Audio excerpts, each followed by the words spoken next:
Vocês já ouviram falar na Fundação Ellen MacArthur? Sim. Vocês já ouviram falar da Ellen MacArthur? Sim? Quem não ouviu falar? Levanta a mão.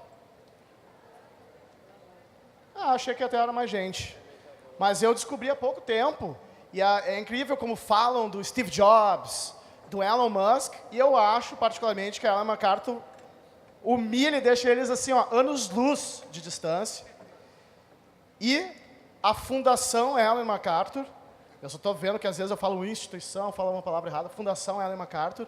Quando a gente vai falando de propósito, metodologias ágeis, essas coisas todas da nova economia e tal, eu realmente não encontrei assim algum outro lugar, alguma outra organização com um propósito tão claro, tão objetivo, tão fácil de entender, com uma metodologia de o que eles fazem, o que eles entregam, tão clara, tão fácil, né? Que só uma pessoa tão foda pode fazer. E a voz da instituição Ellen MacArthur no Brasil é a próxima convidada aqui, que é a Luísa Santiago. E ela vai falar como é que ela ajuda a Fundação e a Ellen MacArthur a espalhar a palavra e a expressão economia circular para construir uma economia mais regeneradora no Brasil e nas nossas regiões. Bem-vinda, Luísa.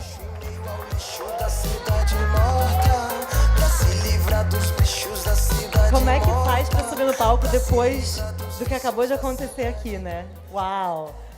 Obrigada. Uau, Edgar, você é mágico. Me fez subir assim com um puta sorriso que eu não imaginava começar uma apresentação. Eu vou ser um pouco mais séria, tá, gente? Do que o Edgar. Vai ser um pouco menos lúdico. Mas, ao mesmo tempo, eu vou falar de uma coisa muito linda, que é nossa alimentação. Eu vou contar um pouquinho do que a gente vem fazendo, investigando essa coisa deliciosa que é se alimentar, mas que vem tendo vários problemas da forma como a gente vem fazendo. E a gente agora, na Fundação, está tentando investigar como é que a gente traria de novo essa ideia de se alimentar, que é tão deliciosa, tão gostosa e reúne tanta gente em torno disso, para uma maneira muito mais bonita, regenerativa para o planeta e para a gente, obviamente. Para começar, 2 painéis atrás, a Manu estava explicando um pouquinho do que é a economia circular. Eu vi que tem gente nova, então eu vou só falar muito rapidinho, só para nivelar todo mundo no que a gente está falando de uma economia circular, e aí eu caio dentro do assunto de comida e alimentação, beleza? Então, basicamente, a gente olha, se funcionar o passador de slide, a gente olha... Bom, o Felipe, pode me ajudar? Ah, foi? Basicamente, a gente olha... Eu tenho que apontar para lá, beleza. Basicamente, a gente olha... A nossa missão, que o Felipe falou, né, que é muito clara, a nossa missão é acelerar a transição no mundo para uma economia circular. Minha missão é fazer isso para o Brasil e América Latina, com um time maravilhoso que eu tenho aqui. E, obviamente, a gente tem que entender o que é essa economia circular.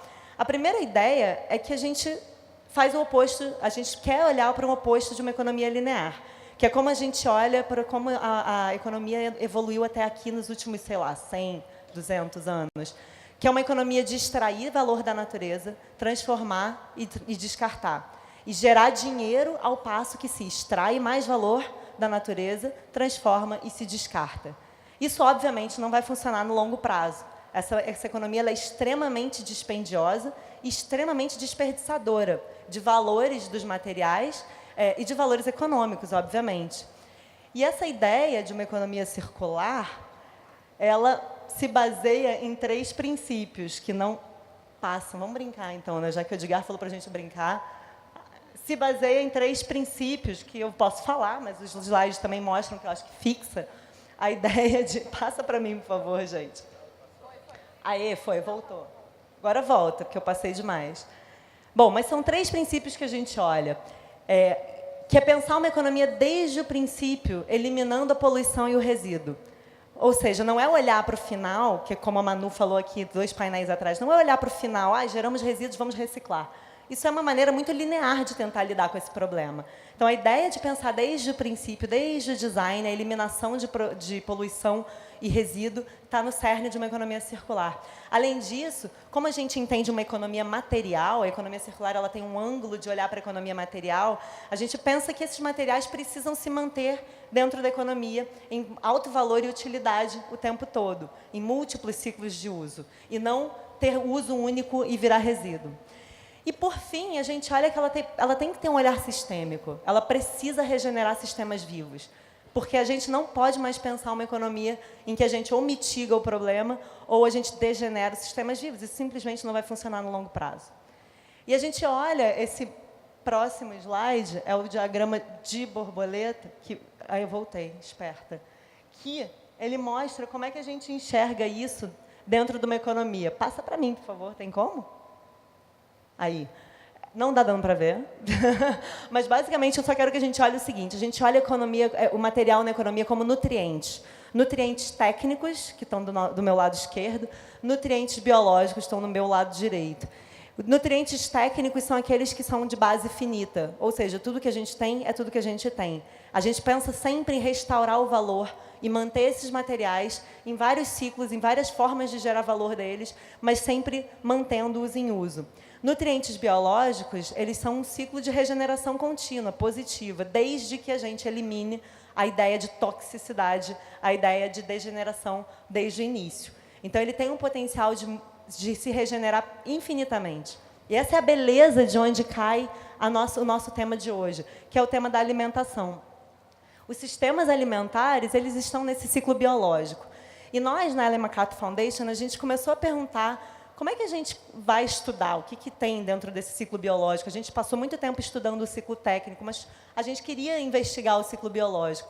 E a gente viu, tem várias coisas que acontecem no ciclo biológico, tem muita coisa de moda, tecidos, materiais de construção, muitas coisas acontecem no ciclo biológico, mas a gente decidiu investigar os sistemas alimentares.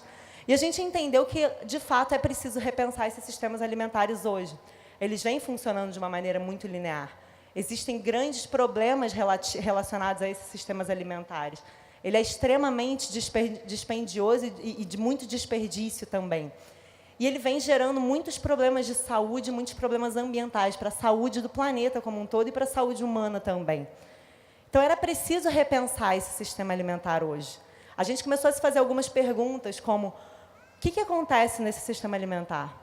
Como é que uma economia circular, ou aplicar os princípios de uma economia circular, pode gerar um sistema alimentar mais saudável e que alimente, que nutra, não só as pessoas, mas também o planeta? E como é que a gente vai fazer isso? Como é que a gente pode mobilizar para isso acontecer? E com essas perguntas, a gente começou a investigar, principalmente esse ano, é um grande foco do nosso trabalho, investigar para onde a gente vai, o que tem de benefícios, o que tem de oportunidades. E a gente fez isso e começou, obviamente, a entender que tem um grande marco nessa história, que é o marco da Revolução Verde. Esse nome é horroroso, ele fala de uma revolução verde, ainda por cima, mas ele nada mais é do que dizer que é a maneira como a industrialização, o processo de revolução industrial atingiu o campo e as mesas da humanidade. E a gente começou a produzir, a partir dessa Revolução Verde, numa lógica completamente oposta a um sistema vivo, que é, teoricamente, de onde vem o sistema alimentar. E essa Revolução Verde trouxe, sim, muitos benefícios. Alimentou uma população exponencialmente crescente, gerou abundância de volumes, entretanto, simplificou muito as dietas, né? Esse é um dos efeitos da Revolução Verde. Mas ela trouxe também grandes problemas, degradações ambientais, degradação de solo, extração de valor desse solo. Ou seja, esse sistema que hoje é extremamente linear, ele extrai valor da natureza. Por isso, a gente precisa sempre, constantemente, colocar novos aditivos para poder, de fato, tentar manter esse nível de produção de alimento, ainda mais com o volume de uma população crescente. E ele é cheio de desperdício. Em todas as etapas dele, a gente percebe desperdício. Desperdícios de alimento e também desperdícios de dinheiro. Porque a gente está falando de perdas ecossistêmicas, a gente está falando de perdas de capacidade de manter o próprio sistema funcionando no longo prazo. E aí a gente tenta entender, né, como é que a gente quantifica isso. Para cada $1, nossas análises mostram que para cada $1 de alimento consumido, ou seja, cada $1 que a gente coloca para comprar comida, tem $2 de custos sendo gerados no sistema. $2 esses que, pelo menos metade deles, são de ou excesso ou falta de alimentação. Olha que louco. Ou obesidade, problemas relativos ao excesso de comida, ou fome, malnutrição.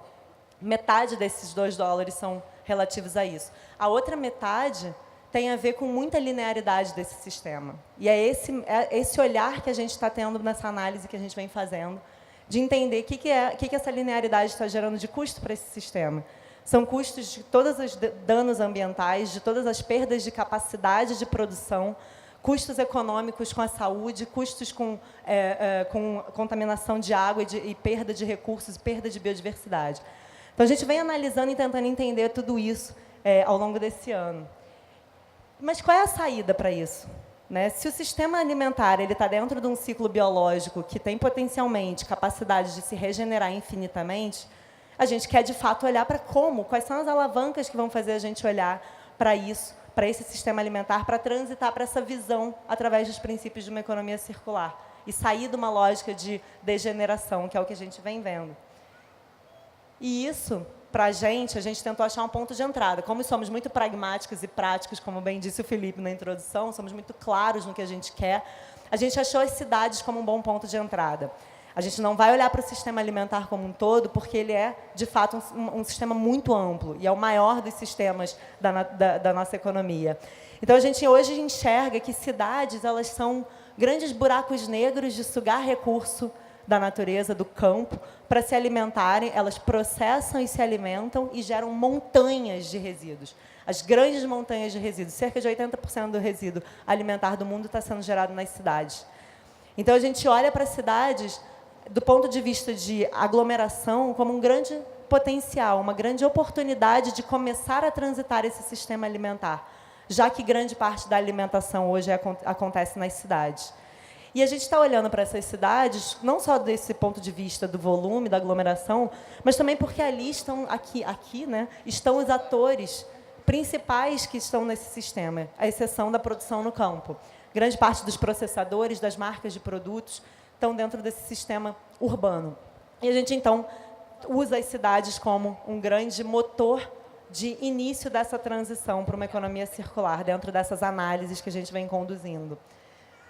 Baseado em 3 pilares, em três formas de olhar, a gente já vem entendendo e começando a projetar essa visão daquela pergunta que a gente se fez. Como é que a aplicação de princípios de uma economia circular pode, de fato, transitar esse sistema para uma coisa mais circular? E a gente olha para a produção do alimento. Hoje, tem muito potencial, pelos nossos cálculos, da produção do alimento ser localizada dentro das zonas urbanas e periurbanas.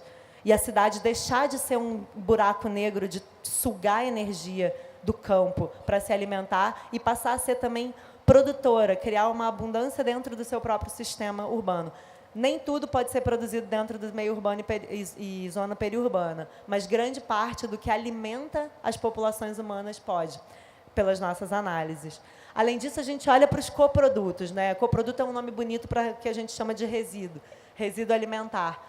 Esses resíduos alimentares eles têm alto valor. Eles podem alimentar a terra da forma de composto e voltar a ser comida, regenerando, né, por consequência, essa terra que hoje está sendo entupida de químicos. Eles podem alimentar outras espécies e eles podem se tornar um grande pool de inovação, que é o que a gente já vem vendo que existe. Eles podem se tornar outros produtos e gerar oportunidades de novos negócios dentro de um sistema que hoje tende a ser extremamente linear e olhar esse resíduo como o fim de um ciclo. Ele pode ser o início de outro ciclo. E a gente está olhando também para como é que o design desse alimento... É doido falar de design da alimentação, mas tem um design por trás desses produtos. Né? Cerca de 70% dos produtos passam por um mínimo processamento até chegar ao prato. Então, tem um design por trás. Como é que a gente desenha o alimento para ele ser regenerativo dos sistemas vivos e também saudável e circular, no sentido de que ele não vai se tornar o fim de um ciclo. Esses 3 pilares eles estão baseando essa nossa análise e essa visão que a gente está criando. E a gente também fez um mergulho um pouco mais profundo. Dado que a gente está falando de cidades, esse ano a gente gastou um tempo e vem gastando um tempo em investigar como é que essa visão e essas coisas todas que a gente está traçando, né, em termos teóricos e olhando para a oportunidade global que existe nisso tudo, como é que isso, de fato, poderia acontecer dentro de cidades concretas. E alguns capítulos desse estudo nosso são essas 4 cidades, né? A gente tentou fazer um pouquinho de diversidade das cidades, a gente entende que não cobre a diversidade de cidades do mundo, faltam muitos continentes aí para cobrir, mas também a gente teve que ser pragmático e saber quais são aquelas que a gente vai conseguir ter dados para fazer essa análise. E por isso essa escolha dessas cidades. O que eu acho muito legal olhar nesse gráfico é o tamanho do nosso capítulo brasileiro. A gente escolheu São Paulo, comparado às cidades de Bruxelas, Porto e Guelph. A gente tem um tamanho de oportunidade, do tamanho da produção, do consumo de alimento na cidade de São Paulo, ela é infinitamente maior do que várias outras cidades no mundo. A montanha de resíduos gerado diariamente na cidade de São Paulo, ela mostra um mundo de oportunidades de negócios por conta desses resíduos, dessa montanha, desse volume. E, obviamente, a oportunidade fica maior ainda porque hoje não existe uma política de fazer nada com esses resíduos. Tudo isso é gerado e tudo isso é levado para um lixão, para um aterro, e isso tudo vira degradação ambiental, emissões, degradação e contaminação de água e de solos. É muita perda de oportunidade que pode ser transformada dentro de uma ideia de uma economia circular dos alimentos em cidade. E a gente já viu muita inovação acontecendo. Essa inovação acontece olhando para esses princípios já há algum tempo, mas tem hoje muita coisa concreta acontecendo que é muito legal e que inspira a gente a olhar para como trazer para a realidade esse princípio e essa ideia de uma economia circular dos alimentos em cidades. Essa inovação hoje ela acontece isoladamente, são iniciativas isoladas, e o nosso papel, o nosso olhar é como é que isso tudo pode transformar uma mudança sistêmica no sistema alimentar, tendo as cidades como motores dessa mudança. Algumas dessas inovações, só a título de exemplo, são, por exemplo, como é que eu transformo prédios em produtores? A Dow Chemical, que é uma empresa química global, na sua sede em São Paulo, contratou uma startup, a Plant Fazendas Urbanas, para construir todo um ecossistema de alimentação para o seu refeitório, para os seus 600 a 1.000 funcionários. E hoje produz no teto do seu prédio um monte de alimento, que vai para processamento na cozinha, que vai para a comida do prato dos funcionários, que o resíduo do que sobra vira composto, que volta para a terra no teto e faz a mesma coisa todos os dias. Simples assim. E isso mostra um potencial enorme numa cidade como São Paulo, por exemplo, com a quantidade de prédios, edifícios, tetos, telhados que existem, de transformar esse sistema urbano em um sistema produtor. Além disso, a gente olha para o resíduo como uma grande oportunidade. Já tem empresas no mundo, essa empresa Canvas não é brasileira, eu nem sei de onde ela é, mas ela é uma empresa que pega o resíduo da cervejaria e faz bebidas nutricionais de alto valor nutricional e também de alto valor econômico. Então, isso é uma grande oportunidade, tem vários outros exemplos que eu poderia mencionar aqui, mas eu só queria trazer alguns insights do que já existe isoladamente, que já está capturando essa oportunidade. E, por fim, tem aqui, não sei se o Hamilton está aqui, o Hamilton me prometeu que não ia embora, mas olhando para algo que é muito típico do nosso mundo, do mundo não desenvolvido, né, o mundo em desenvolvimento, que é a questão de acessibilidade ao alimento saudável e de qualidade. O Saladorama é uma empresa que criou um negócio social, que criou ecossistemas e cria ecossistemas de produção, processamento, distribuição e consumo de alimentos saudáveis a populações em situação de vulnerabilidade, em comunidades, em favelas do Brasil e expandindo já para o mundo, criando aqui uma outra oportunidade dentro do que hoje várias dessas comunidades são desertos alimentares, ou seja, não há disponibilidade de alimento saudável, não há uma cultura de alimento saudável, os ultraprocessados estão invadindo como uma forma de status e tem muito problema de saúde relacionado à má alimentação. Então, isso são exemplos que estão olhando para esse problema de um sistema linear extrativo e não saudável, que deveria alimentar e nutrir os seres humanos todos os dias para as suas funções e dar energia para as suas funções na sociedade, mas que hoje ele vem sendo extrativo. E alguns exemplos que já mostram que esse novo futuro é possível e já vem acontecendo. E a nossa ideia daqui para frente é mobilizar, não só permitir não só olhar para essas iniciativas isoladas, mas mobilizar dentro do que a gente na Fundação entende como iniciativas sistêmicas. É um modelo de trabalho que a gente tem de olhar para atores no sistema, criar uma visão comum, que é o que a gente vem fazendo. Isso tudo que eu mostrei aqui para vocês foi uma visão co-criada com mais de 130 organizações no mundo todo e nessas cidades, para, de fato, a gente vai lançar esse estudo, obviamente, eu estou dando aqui um spoiler para vocês, esse estudo ainda não foi publicado, mas eu prometi lançar aqui no Colabora América algumas dessas ideias. Em janeiro, no Fórum Econômico Mundial, vai ser lançado esse estudo, e, a partir do ano que vem, é começar a botar a mão na massa, é trazer essas mesmas organizações e outras, e olhar para essas cidades e mostrar, fazer delas sistemas demonstrativos de que uma economia circular dos alimentos saudável, que funcione no longo prazo e que seja regenerativa e inclusiva, ela é possível. Era isso que eu tinha para contar e eu estou aberta a perguntas. Muito obrigada. Tem tempo para perguntas? Ou não? Tem? Temos perguntas? MC, passa. Tem uma lá no canto. Estão pedindo teu e-mail. Meu e-mail? Cara, é muito difícil o meu e-mail. Não é mentira. É luisa.santiago@ellenmacarthurfoundation.org. Eu juro que é isso. É Ellen com 2 L's, MacArthur, M-A-C. Bom, entra no site Ellen MacArthur Foundation, copia aquilo lá, .org, e bota depois do arroba. É isso. Luísa, aqui, ó. Diga. Olá, boa tarde. Boa Eu tarde. me chamo Natália Geronaso e eu queria saber um pouquinho mais sobre essa iniciativa para 2019, no que tange aos principais agentes com quem vocês vão se relacionar para desenvolver esse projeto no Rio de Janeiro. Não temos previsão de desenvolver no Rio de Janeiro.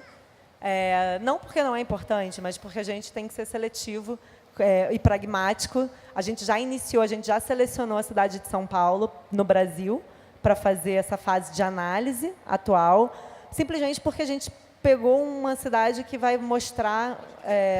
bom, primeiro que ela tem uma multiplicidade de fatores muito grande, ela tem aspectos que agregam a uma análise global, né? Você viu que as outras cidades são todas de países ricos, não tem pobre, não tem favela, não tem... Né? Então, assim, a gente trouxe a cidade... a gente queria fazer um capítulo na América Latina, e São Paulo, ela tem, além de uma disponibilidade de dados maiores, ela tem muitos atores envolvidos ali. Então, a gente consegue conectar, como essa iniciativa é uma iniciativa global, a gente consegue conectar, por exemplo, empresas como Danone, Coca-Cola, Ambev, enfim, as empresas que produzem alimentos processados, né, dentro do Brasil, mas que também estão conectadas com essa iniciativa globalmente. Além disso, a gente traz os atores locais. Então, a gente sempre tem um ator do setor público, né, porque é preciso enraizar isso na cidade, e a inovação, os agricultores, os inovadores, etc.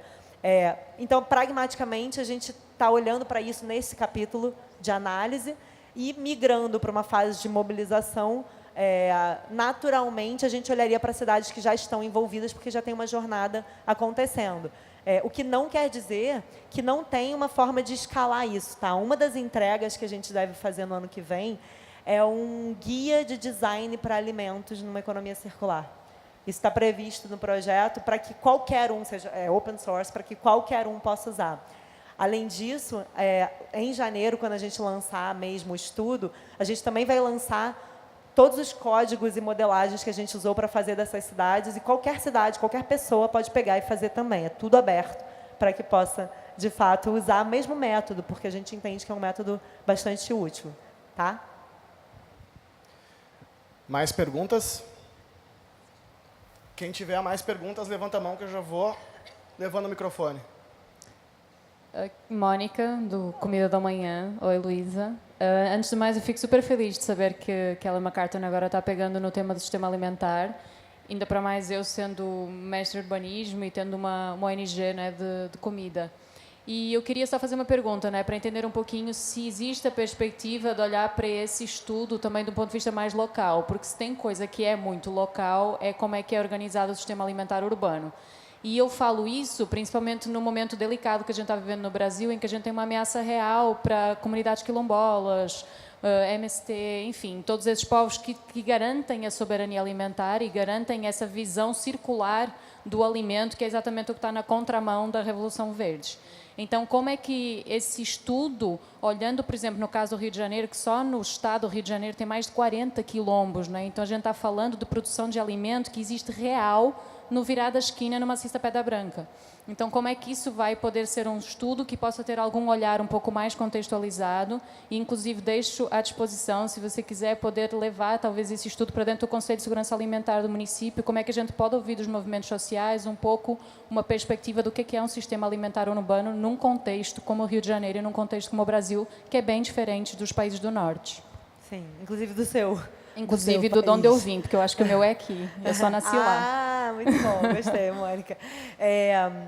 Bom, primeiro, o Rio de Janeiro não está no plano agora, o que não quer dizer que isso não possa ser tomado por alguma organização, dado que a gente vai abrir absolutamente tudo, todos os métodos e códigos, etc., de modelagem, e pode ser tomado e levado, e, sem dúvida, pode ser replicado para a cidade do Rio.